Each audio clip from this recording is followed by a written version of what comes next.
अकाल मृत्यु क्यों होती है और उसके बाद उसकी आत्मा का क्या होता है। धरती पर जिस प्राणी में जन्म लिया है उसकी मौत तय है। यह एक ऐसा सच है जिसे बदला नहीं जा सकता। हम सभी जानते हैं कि पृथ्वी लोक में प्राणियों की संख्या इतनी है कि हर दिन किसी न किसी की मृत्यु होती रहती है।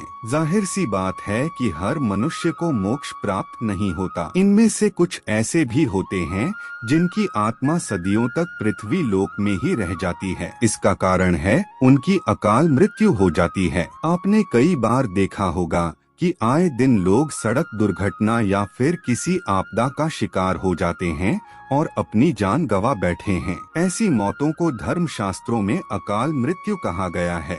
अकाल मृत्यु वह स्थिति है जब शरीर नष्ट हो जाता है लेकिन आत्मा संसार में ही बनी रह जाती है। लेकिन सवाल यह उठता है कि आखिर ऐसा क्यों होता है। अकाल मृत्यु के पीछे क्या कारण होता है और उसके बाद आत्मा का क्या होता है। नमस्कार दोस्तों, स्वागत है हमारे चैनल हिंदू धर्म की पुरानी कथा। चलिए शुरू करते हैं। लेकिन अगर आप चैनल पर नए हैं तो वीडियो को लाइक करके चैनल को सब्सक्राइब जरूर कर ले। दर्शकों, साधारण मृत्यु के बारे में तो हम सभी जानते हैं और समझते हैं, लेकिन अकाल मृत्यु का विषय ऐसा है जिसे इसके बारे में कई बातें कही जाती हैं। गरुड़ पुराण के 7 अध्याय में लिखा गया है कि अगर कोई प्राणी भूख से तड़प कर मर जाता है या फिर जहरीला पदार्थ सेवन करने से या फिर पानी में डूबने से अगर किसी मनुष्य की मौत हो जाती है तो ऐसे मनुष्य को अकाल मृत्यु के श्रेणी में रखा जाता है।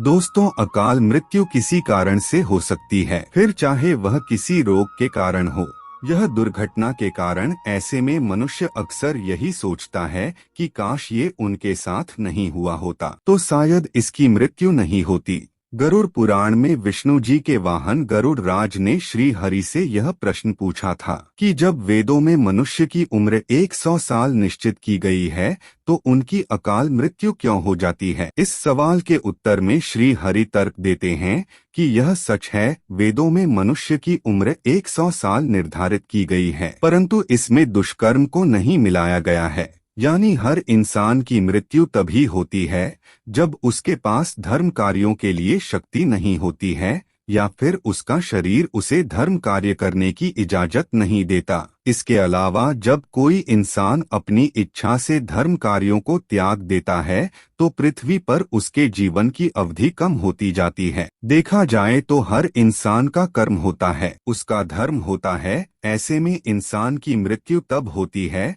जब उसके पास अपने इन कर्मों को निभाने की शक्ति, इच्छा नहीं होती। इंसान की उम्र भले ही 100 साल हो, लेकिन अपने कर्मों के जरिए वह अपनी उम्र को खुद ही नष्ट करता चला जाता है। वेदों का ज्ञान न होने से मनुष्य जान ही नहीं पाता कि वह कब कुकर्म करता जाता है।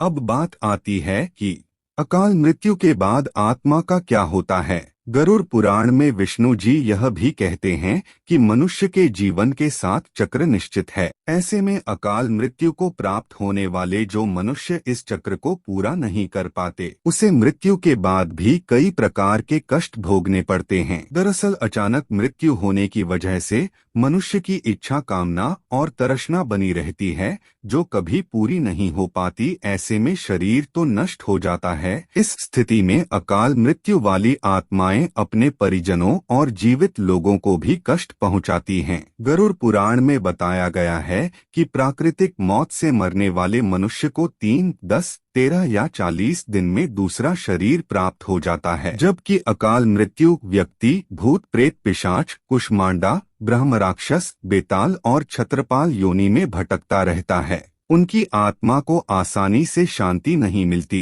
आपको बता दें कि अकाल मृत्यु में आत्महत्या को सबसे निचले दर्जे पर रखा जाता है। अकाल मृत्यु से बचने के लिए मंत्र भगवान विष्णु बताते हैं कि मनुष्य परिजनों को नदी या तालाब में तर्पण करना चाहिए। साथ ही मृत आत्मा की इच्छा की पूर्ति के लिए पिंडदान और दान पुण्य जैसे सत्कर्म करने चाहिए ताकि उनकी आत्मा को जल्द ही मुक्ति मिल सके। यह सत्कर्म कम से कम 3 से 4 वर्षों तक करना चाहिए, तब जाकर कहीं अकाल मृत आत्मा को मुक्ति मिल पाती है और उनके नए जीवन की शुरुआत होती है। तो दोस्तों, आज का यह विषय यहीं पर समाप्त होता है। ओम नमः शिवाय।